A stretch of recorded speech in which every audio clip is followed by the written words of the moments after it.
வணக்கம். இலங்கை செய்திகளுடன் நான் நிரோஷன். விரிவான செய்திகளுக்கு முன் தலைப்புச் செய்திகள். புதிய அரசாங்கம் இடம்பெறுவதாக குறிப்பிட்ட எந்த விடயங்களும் தற்போது முன்னெடுக்கப்படவில்லை என கே சிவாஜிலிங்கம் குற்றச்சாட்டு. சமஷ்டி தீர்வை கோரி கஜேந்திரகுமார் பொன்னம்பலம் இனவாதத்தை தூண்ட முற்படுகின்றார் என்று சீலரத்ன தேரர் எச்சரிக்கை. தனியார் பேருந்துகளில் இருந்து கப்பம் அறவிடப்படுகின்றமை தொடர்பாக தற்போதைய அரசாங்கம் தலையிட்டு தீர்வை பெற்றுத்தர வேண்டும் என்று கெமனு விஜயரத்ன வேண்டுகோள். கடந்த ஜனாதிபதி தேர்தலுக்கு முன்னர் ஜனாதிபதி அனுரகுமார திசாநாயக்கவுக்கு உயிராபத்தை விளைவிக்கும் முயற்சித்தமை தொடர்பாக குற்றப்புலனாய்வு பிரிவினர் விசாரணை. தொடர்வது விரிவான செய்திகள்.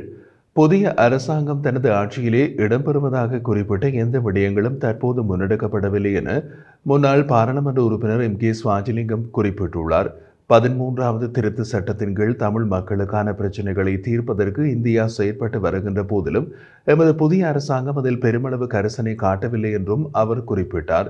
ஜனாதிபதி இந்தியா சென்று இந்திய பிரதமரோடு சந்தித்து கலந்துரையாடியுள்ளார்.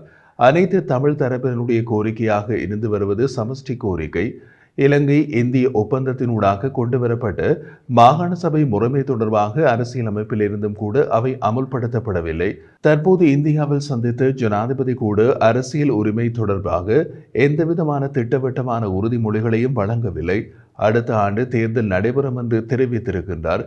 புதிய அரசியல் அமைப்பு கொண்டுவரப்படும் என்றும் தெரிவித்திருக்கிறார். முதல் தடவையாக இனவாதத்தை கொண்டிருக்கக்கூடிய ஒரு அரசு பதவியேறி இருக்கிறது.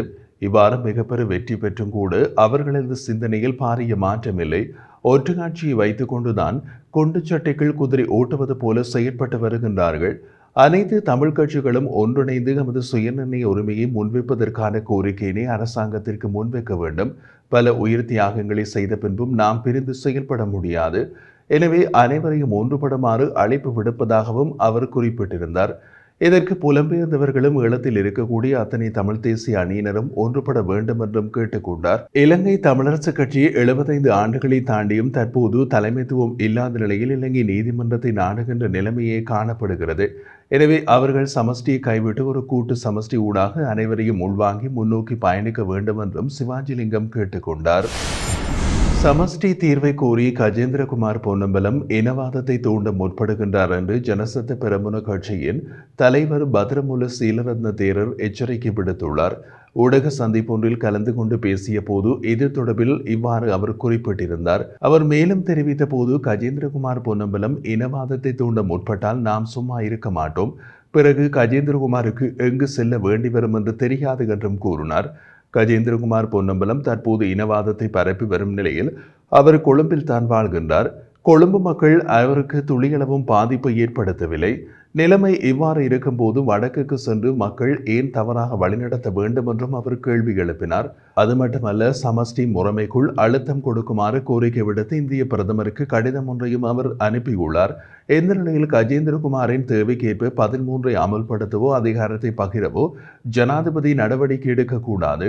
கஜேந்திரகுமார் இனவாதத்தை தூண்டினால் நாம் சும்மா இருக்க மாட்டோம். பிறகு அவருக்கு எங்கு செல்ல வேண்டி வருமோ தெரியவில்லை.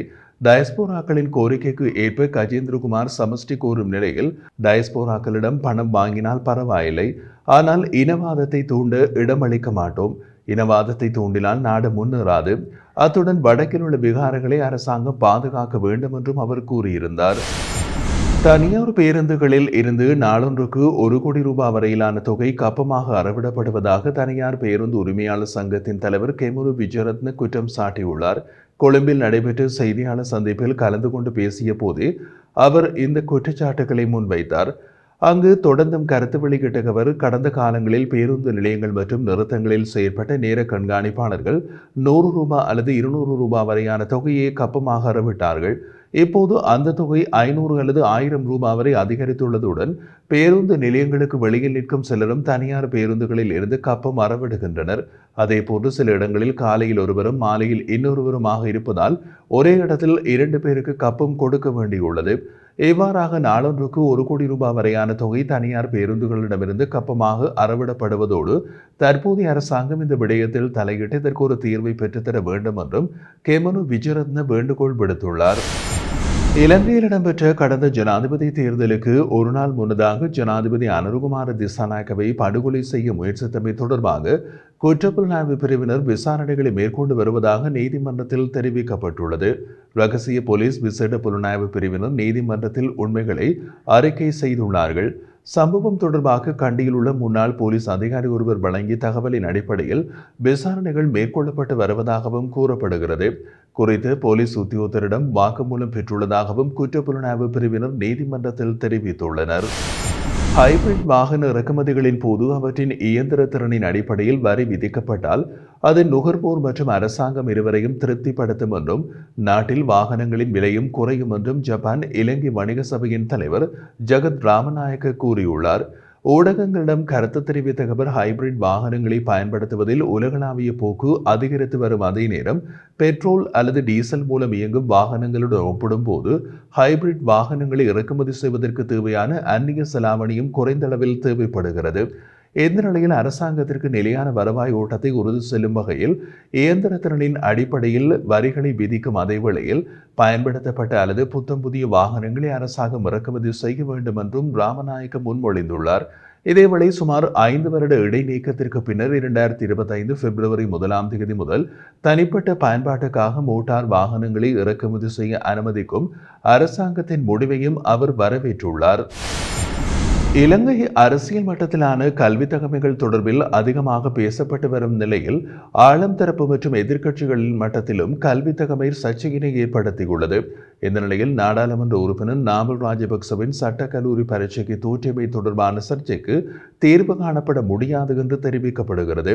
அதன்படி நாமல் ராஜபக்ச பரீட்சை எழுதும் போது சட்டக்கல்லூரியில் கடமையாற்றிய பொறுப்பானவர் உயிரிழந்துள்ள நிலையில் அதனை நிரூபிக்க முடியாத நிலை ஏற்பட்டுள்ளதன் அடிப்படையிலேயே தன் மீதான குற்றச்சாட்டை நிரூபிக்கப்பட்டால் பதவி விலகுவேன் என்று நாமல் பகிரங்கமாக தெரிவித்தார் என்றும் அரசியல் வட்டாரங்களில் அதிகம் பேசப்படுகின்றது. அண்மையில் பாராளுமன்றத்தில் அமைச்சர் வசந்த சமரசிங்க நாமல் ராஜபக்ச சட்டக்கல்லூரி பரீட்சைக்கு தோற்றிய விதத்தை விமர்சித்திருந்தார். மஹிந்த ராஜபக்சவின் ஆட்சி காலத்தின் போது தனியார் அறையொன்றில் 2 சட்டத்தரணிகளின் உதவியோடு பரீட்சை எழுதியதாகவும் குற்றம் சாட்டினார். இந்த நிலையில் தான் தனியாக சட்ட தேர்வு எழுதியது நிரூபிக்கப்பட்டால் நாடாளுமன்ற பதவியிலிருந்து விலகுவேன், ஆனால் நிரூபிக்க முடியாவிட்டால் நீங்கள் வெளியேற வேண்டும் என்றும் அமைச்சருக்கு நாமல் ராஜபக்ச சவால் விட்டிருந்தமை குறிப்பிடத்தக்கது.